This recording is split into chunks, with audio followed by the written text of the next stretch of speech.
Mga tamang kasuotan ng aplikante bilang isang uniform personnel. Una, white round neck t-shirt para sa mga non-officer candidate, non-commissioned officer or enlisted personnel. At white polo shirt naman para sa mga officer candidate or commissioned officers. Garrison belt with silver or plain buckles. So kung kayo ay nag-ROTC na, familiar na kayo dito. Pwede naman siguro ang ibang belt pero depende sa mag-check sa inyo.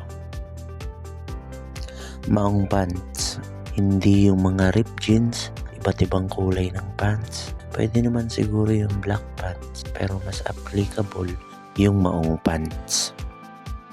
White socks, so hindi lang nakikita dito sa picture kasi nakapailalim sa maong pants. So madalas din itong chinecheck lalo na kapag tayo ay mag-a-apply.